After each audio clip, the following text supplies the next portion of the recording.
Capítulo 34. Construir uma cidade. No final de abril de 1839, dias depois de se reunir com os santos, Joseph foi para o norte para inspecionar as terras que os líderes da igreja queriam comprar em Commerce, uma cidade a 80 quilômetros de Quincy. Pela primeira vez, em mais de 6 meses, o profeta viajou sem guardas armados ou sem sentir medo de que alguém pudesse machucá-lo. Ele finalmente estava entre amigos, em um estado onde as pessoas acolhiam os santos e pareciam respeitar suas crenças. Quando estava na cadeia, Joseph escrevera a um homem que estava vendendo terras na região de Commerce, expressando interesse em estabelecer a igreja lá. Se não houver alguém que esteja particularmente interessado, Joseph disse a ele, vamos comprar de você. Entretanto, depois do outono em Far West, muitos santos questionaram se era sábio se reunirem em uma única área. Edward Partridge ponderou se a melhor maneira de evitar conflitos e de prover para os necessitados era se reunir em pequenas comunidades espalhadas por todo o país. Mas Joseph sabia que o Senhor não havia revogado seu mandamento para que os santos se reunissem. Chegando a Commerce, ele viu uma planície pantanosa que subia suavemente a uma colina arborizada com vista para uma grande curva no rio Mississippi. Era possível ver algumas casas dali. Do outro lado do rio, no território de Iowa, perto de uma cidade chamada Montrose, havia alguns alojamentos do exército abandonados em mais terras disponíveis para compra. Joseph acreditava que os santos poderiam construir prósperas estacas de Sião nessa área. A terra não era a melhor que ele já vira, mas o rio Mississippi era navegável até o oceano, tornando Commerce um bom lugar para reunir os santos do exterior e estabelecerem empreendimentos comerciais. Não havia muitas pessoas morando ali. Ainda assim, reunir os santos naquele local seria arriscado. Se a igreja crescesse como Joseph esperava, seus vizinhos poderiam ficar alarmados e se voltar contra eles, como haviam feito no Missouri. Joseph orou. Senhor, que queres que eu faça? Construa uma cidade, o Senhor respondeu, e chame meus santos a este lugar. Naquela primavera, Wilford e Phoebe Woodruff se mudaram para os alojamentos em Montrose. Entre os novos vizinhos estavam Brigham e Mary Ann Young e Orson e Sarah Pratt. Depois de se estabelecerem com suas famílias, os 3 apóstolos planejaram sair em missão para a Grã-Bretanha com o restante do quórum. Milhares de santos logo se mudaram para o novo local de reunião. Armavam tendas ou moravam em carroções enquanto começavam a trabalhar na construção de suas casas, na aquisição de alimentos e roupas e limpando terrenos para cultivo em ambos os lados do rio. À medida que o novo assentamento crescia, os 12 se reuniam frequentemente com Joseph, que pregava com novo vigor enquanto os preparava para sua missão. O profeta ensinou que Deus não revelava qualquer coisa a ele sem que também fosse dado a conhecer aos 12. Até o menor dos santos pode conhecer todas as coisas na proporção em que puder suportá-las, Joseph declarou. Ele os instruiu sobre os primeiros princípios do Evangelho, a ressurreição e o julgamento, e a edificação de Sião. Relembrando a traição dos antigos apóstolos, ele os exortou a serem fiéis também. Para que não traiam os céus, ele disse, que não traiam Jesus Cristo, não traiam seus irmãos e que não traiam as revelações de Deus. Nessa época, Orson Hyde expressou o desejo de voltar para o quórum dos 12, envergonhado por ter criticado Joseph no Missouri e abandonado os santos. Temendo que Orson o traísse novamente quando surgisse a próxima dificuldade, Sidney Rigdon estava relutante em restaurar seu apostolado. Joseph, no entanto, recebeu-o de volta e restaurou seu lugar entre os 12. Em julho, Parley Pratt escapou da prisão do Missouri e também se reuniu com os apóstolos. Naquela altura, enxames de mosquitos haviam surgido dos pântanos para se banquetearem com os novos colonos, e muitos santos tiveram febres fatais de malária e calafrios. A maioria dos 12 logo ficou doente demais para partir para a Grã-Bretanha. Na manhã da segunda-feira, 22 de julho, Wilford ouviu a voz de Joseph do lado de fora da sua casa. Irmão Woodruff, siga-me. Wilford foi para fora e viu Joseph com um grupo de homens. Durante toda a manhã, haviam ido de casa em casa, de barraca em barraca, tomando os doentes pela mão e os curando. Depois de abençoar os santos em Commerce, pegaram uma balsa para atravessar o rio e curar os santos em Montrose. Wilford caminhou com eles atravessando a praça da aldeia até a casa de seu amigo, Elijah Fordham. Os olhos de Elijah estavam fundos e sua pele estava pálida. Sua esposa, Anna, chorava ao preparar suas roupas para o sepultamento. Joseph se aproximou de Elijah e tomou sua mão. Irmão Fordham, ele perguntou, não tens fé para ser curado? Temo ser tarde demais, ele disse. Não acreditas que Jesus é o Cristo? Acredito, irmão Joseph. Elijah, o profeta, declarou, ordeno, em nome de Jesus de Nazaré, que se levante e sejas curado. As palavras pareciam fazer a casa tremer. Elijah se levantou da cama, seu rosto exibia uma cor saudável, ele se vestiu, pediu alguma coisa para comer e seguiu Joseph para ajudar a ministrar a muitas outras pessoas. Mais tarde, naquela noite, Phoebe Woodruff ficou admirada quando visitou Elijah e Anna. Poucas horas antes, Anna tinha quase perdido a esperança de que seu marido pudesse ser curado. Naquele momento, Elijah estava se sentindo forte o suficiente para trabalhar em seu jardim. Phoebe não tinha dúvidas de que sua recuperação era obra de Deus. Os esforços de Joseph para abençoar e curar os enfermos não deram fim à disseminação da doença em Commerce e Montrose, e alguns santos morreram. À medida que mais pessoas morriam, Zaina Huntington, de 18 anos de idade, ficava preocupada que sua mãe sucumbisse à doença também. Zaina cuidava de sua mãe diariamente, com o apoio de seu pai e seus irmãos, mas em pouco tempo a família inteira estava doente. Joseph os visitava de tempos em tempos para ver o que poderia fazer para ajudar a família ou fazer com que a mãe de Zaina se sentisse mais confortável. Certo dia, a mãe de Zaina a chamou. Chegou minha hora de morrer, ela disse, se sentindo muito fraca. Não estou com medo. Ela testificou da ressurreição para Zaina. Surgirei triunfante quando o Salvador vier com os justos para se reunir com os santos na terra. Quando sua mãe morreu, Zaina foi dominada pela dor. Sabendo do sofrimento da família, Joseph continuou a cuidar deles. Durante uma das visitas de Joseph, Zaina perguntou a ele, reconhecerei minha mãe como minha mãe quando eu for para o outro lado? Mais do que isso, ele disse, você vai conhecer sua mãe eterna, esposa de seu Pai Celestial, e se familiarizar com ela. Então, tem uma mãe no céu? Zaina perguntou. Você certamente tem, disse Joseph. Como poderia um pai afirmar seu título, a menos que houvesse também uma mãe para compartilhar a paternidade? No início de agosto, Wilford partiu para a Inglaterra com John Taylor, os primeiros apóstolos a partir para a nova missão. Na época, Phoebe estava esperando outro bebê e a esposa de John, Leonora, e seus 3 filhos estavam doentes com febre.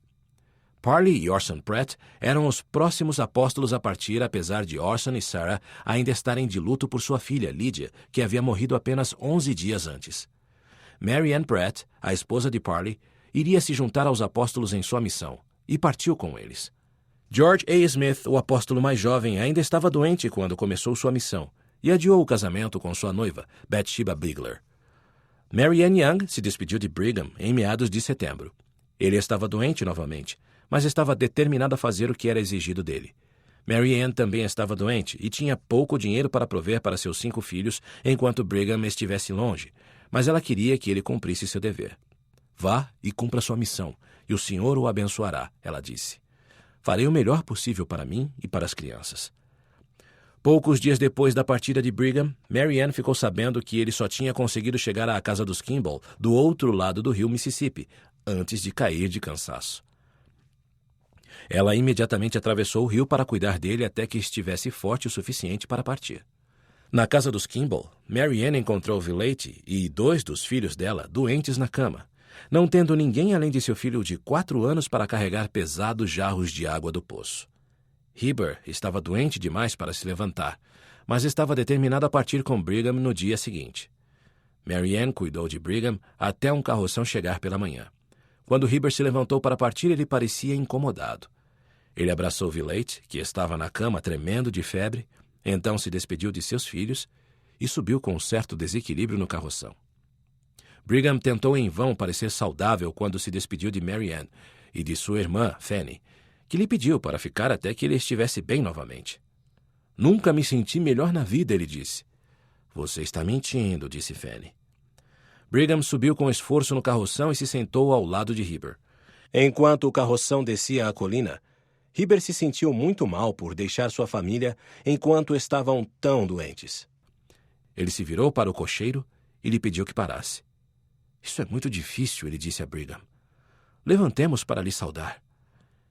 Em casa, um barulho do lado de fora assustou Villate, que saiu da cama. Cambaleando até a porta, ela se juntou a Mary Ann e Fanny, que olhavam para algo a pouca distância. Villate olhou também e um sorriso se estampou em seu rosto. Eram Brigham e Heber, em pé, no fundo do carroção, apoiando-se um no outro. Viva! Viva! Os homens gritaram, acenando com seu chapéu. Viva Israel! Até logo! As mulheres gritaram. Deus os abençoe! Enquanto os apóstolos partiam para a Grã-Bretanha, os santos em Illinois e Iowa preparavam declarações detalhando o tratamento severo que receberam no Missouri, como Joseph os havia instruído a fazer quando estava na cadeia. No outono, os líderes da igreja haviam coletado centenas desses relatos e preparado uma petição formal. No total, os santos pediram mais de $2 milhões para compensar as casas, as terras, o gado e outras propriedades perdidas. Joseph planejava entregar pessoalmente essas reivindicações ao presidente dos Estados Unidos e ao Congresso. Joseph considerava o presidente Martin Van Buren um estadista de alto nível, alguém que defenderia os direitos dos cidadãos. Joseph esperava que o presidente e os outros legisladores em Washington, D.C. lessem sobre os sofrimentos dos santos e concordassem em recompensá-los pelas terras e propriedades que tinham perdido no Missouri.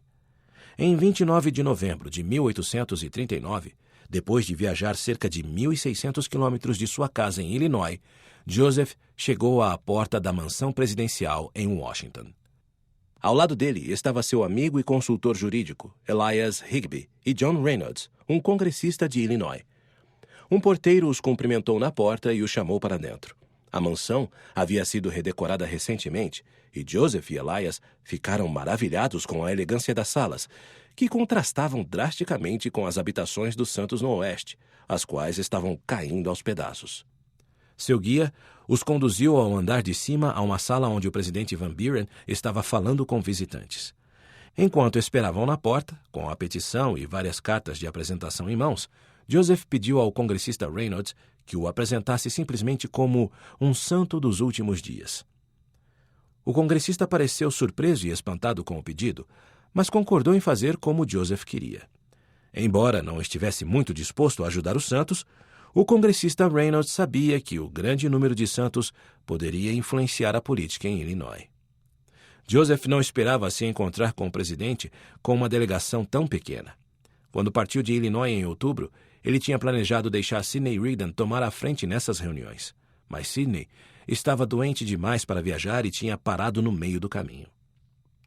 Por fim, abriram as portas do salão do presidente e os 3 homens entraram na sala. Como Joseph, Martin Van Buren era filho de um fazendeiro de Nova York, mas era um homem mais velho, baixo e atarracado, com pele clara e com cabelos brancos cobrindo a parte superior e as laterais de seu rosto. Como prometido, o congressista Reynolds apresentou Joseph como um santo dos últimos dias. O presidente sorriu por causa do título incomum e apertou a mão de Joseph. Depois de cumprimentar o presidente, Joseph lhe entregou as cartas de apresentação e esperou. Van Buren as leu e franziu a testa. Ajudá-lo? Disse ele com desdém. Como posso ajudá-lo? Joseph não sabia o que dizer. Ele não esperava que o presidente fosse dispensá-los tão rapidamente. Ele e Elias pediram que o presidente pelo menos lesse sobre o sofrimento dos santos antes de decidir rejeitar suas súplicas. Não posso fazer nada por vocês, senhores, o presidente insistiu. Se eu ficasse do seu lado, eu ficaria contra o estado do Missouri todo, e o estado ficaria contra mim na próxima eleição. Decepcionados, Joseph e Elias deixaram a mansão e entregaram sua petição ao Congresso, sabendo que levaria semanas até que os legisladores a analisassem e debatessem sobre ela. Enquanto esperavam, Joseph decidiu visitar os ramos do leste da igreja. Ele também pregou em Washington e em vilas e cidades da região. Wilford Woodruff e John Taylor chegaram a Liverpool, Inglaterra, em 11 de janeiro de 1840. Foi a primeira viagem de Wilford à Inglaterra, mas John estava de volta para reencontrar amigos e familiares lá. Depois de pegar sua bagagem, eles foram à casa do cunhado de John, George Kennan. George e sua esposa Anne ficaram surpresos ao vê-los e os convidaram para jantar. A família Cannon tinha 5 filhos. O mais velho, George, era um brilhante garoto de 13 anos que gostava muito de ler. Depois do jantar, Wilford e John deram à família um livro de Mormon e um A Voice of Warning, uma voz de advertência, um folheto missionário que Parley Pratt havia publicado na cidade de Nova York alguns anos antes. John ensinou à família os primeiros princípios do Evangelho e os convidou a ler os livros. Os Cannon concordaram em guardar a bagagem dos missionários enquanto Wilford e John pegavam um trem para Preston para se encontrarem com Joseph Fielding e Willard Richards. Joseph e Willard tinham se casado com mulheres britânicas, membros da igreja, desde que Heber Kimball e Orson Hyde terminaram a missão um ano antes. Como Heber havia predito, Willard tinha se casado com Janetta Richards. Após o encontro em Preston, John retornou a Liverpool, enquanto Wilford viajou para o sudeste para a região industrial de Staffordshire, onde rapidamente estabeleceu um ramo. Certa noite, ao se reunir com os santos de lá, Wilford sentiu o Espírito repousar sobre ele. Esta é a última reunião que você realizará com essas pessoas durante muitos dias, o Senhor lhe disse. A mensagem surpreendeu Wilford. O trabalho em Staffordshire tinha apenas começado, e ele tinha muitos compromissos de pregação na área. Mas, na manhã seguinte, ele orou para obter mais orientação, e o Espírito o inspirou a ir mais para o sul, onde muitas almas estavam esperando pela palavra de Deus. Ele partiu no dia seguinte com William Bamble, um dos santos de Staffordshire, e viajou para o sul, para a fazenda de John e Jane Bamble, irmão e cunhada de William. John e Jane possuíam uma espaçosa casa de tijolos brancos em uma fazenda próspera de 121 hectares. Quando Wilford e William chegaram, eles ficaram acordados com os Bamble até as 2 horas da madrugada, conversando sobre a restauração. O casal havia construído uma boa vida para si mesmos, mas estava espiritualmente insatisfeito. Eles haviam se unido recentemente a outros que deixaram sua igreja para procurar o verdadeiro Evangelho de Jesus Cristo. Eles se autodenominavam Irmãos Unidos e haviam construído capelas em Gatfield Elm, muitos quilômetros ao sul da fazenda Bamble, e em outros locais. Eles escolheram pregadores entre eles e pediram a Deus mais conhecimento espiritual. Enquanto John e Jane ouviam Wilford naquela noite, eles acreditavam ter finalmente encontrado a plenitude do Evangelho.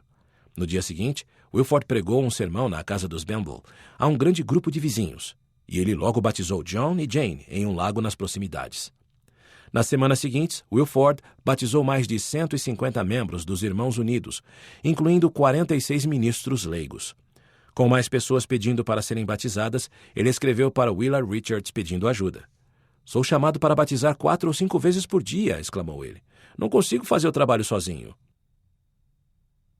Em 5 de fevereiro, Matthew Davis, de 67 anos de idade, ouviu que Joseph Smith, o profeta Mormon, iria pregar em Washington naquela noite. Matthew era correspondente de um jornal popular na cidade de Nova York. Sabendo que sua esposa, Mary, estava curiosa sobre os santos dos últimos dias, ele estava ansioso para ouvir o profeta e depois compartilhar seus ensinamentos com ela. No sermão, Matthew descobriu que Joseph era um fazendeiro bem vestido, com porte físico forte, belo rosto e modo distinto. Sua pregação revelou que ele não tinha instrução formal, mas Matthew percebeu que ele era forte de espírito e bem informado. O profeta parecia sincero, sem nenhum vestígio de leviandade ou fanatismo em sua voz. "Vou declarar a vocês nossas crenças na medida em que o tempo permitir." Joseph iniciou seu sermão. Ele testificou de Deus e de seus atributos. "Ele reina sobre todas as coisas, no céu e na terra", ele declarou. Ele pré-ordenou a queda do homem, mas, por ser tão misericordioso ao mesmo tempo, ele pré-ordenou um plano de redenção a toda a humanidade. "Acredito na divindade de Jesus Cristo", ele continuou, "e que ele morreu pelos pecados de todos os homens, que em Adão haviam caído." Ele declarou que todas as pessoas nasceram puras e imaculadas, e que todas as crianças que morreram em tenra idade iriam para o céu, porque não conheceram o bem e o mal e eram incapazes de pecar. Matthew ouviu e ficou impressionado. Joseph ensinou que Deus é eterno, sem começo nem fim, assim como a alma de cada homem e mulher. Matthew observou que o profeta falou pouco a respeito de recompensas ou castigos na vida futura, exceto que ele acreditava que o castigo de Deus teria um começo e um fim. Depois de 2 horas, o profeta encerrou seu sermão com seu testemunho do livro de Mormon. Ele declarou que não era o autor do livro, mas que o recebera de Deus direto do céu. Ao refletir sobre o sermão, Matthew percebeu que não tinha ouvido nada naquela noite que pudesse prejudicar a sociedade. Havia muito em seus preceitos, se fossem seguidos, Matthew disse à sua esposa no dia seguinte em uma carta, que suavizariam as asperezas do homem em relação ao homem, e isso o tornaria um ser mais racional. Matthew não tinha a intenção de aceitar os ensinamentos do profeta, mas apreciou sua mensagem de paz. Não houve violência, fúria ou acusações, ele escreveu. A religião dele parece ser a religião da mansidão, humildade e persuasão moderada. Mudei minha opinião sobre os Mormons, concluiu ele. Enquanto Joseph esperava o Congresso analisar a petição dos santos, ele se cansou de ficar longe de sua família. Minha querida Emma, meu coração fica extasiado quando estou ao seu lado e dos pequeninos, ele escreveu naquele inverno. Diga às crianças que eu as amo e que voltarei para casa assim que possível. Quando Joseph se casou com Emma, ele acreditava que sua união terminaria com a morte. Mas o Senhor havia revelado a ele que os casamentos e as famílias poderiam continuar além da morte por meio do poder do sacerdócio. Recentemente, ao visitar os ramos da igreja nos estados do leste com Parley Pratt, Joseph disse a ele que os santos justos poderiam cultivar relacionamentos familiares para sempre, permitindo-lhes crescer e aumentar em afeição. Independentemente da distância que separava famílias fiéis na terra, eles podiam confiar na promessa de que um dia estariam unidos no mundo vindouro. Enquanto esperava em Washington, Joseph se cansou de ouvir políticos fazerem grandes discursos cheios de linguagem elaborada e promessas vazias. Há uma forte tendência de exibir sua oratória nas ocasiões mais triviais e tanta etiqueta, veneração e cuidado e palavras distorcidas para mostrar sua esperteza, ele disse a seu irmão Hiram em uma carta. Parece-nos que eles estão fazendo coisas tolas apenas para impressionar as pessoas em vez de lidar com assuntos sérios e importantes. Depois de uma reunião sem sucesso com John C. Calhoun, um dos senadores mais influentes da nação, Joseph percebeu que estava desperdiçando seu tempo em Washington e decidiu voltar para casa. Todos falavam sobre liberdade e justiça, mas ninguém parecia estar disposto a responsabilizar as pessoas do Missouri pelo tratamento deles com relação aos santos. Depois que o profeta voltou para Illinois, Elias Higbee continuou a lutar pela indenização pelas perdas dos santos. Em março, o Senado analisou a petição e permitiu que os delegados do Missouri defendessem as ações de seu estado. Depois de considerar o caso, os legisladores decidiram não fazer nada. Eles reconheceram o sofrimento dos santos, mas acreditavam que o Congresso não tinha poder para interferir com as ações de um governo estadual. Somente o Missouri podia indenizar os santos por suas perdas. Nossa negociação aqui finalmente terminou, Elias escreveu para Joseph desapontado. Fiz tudo ao meu alcance sobre esse assunto.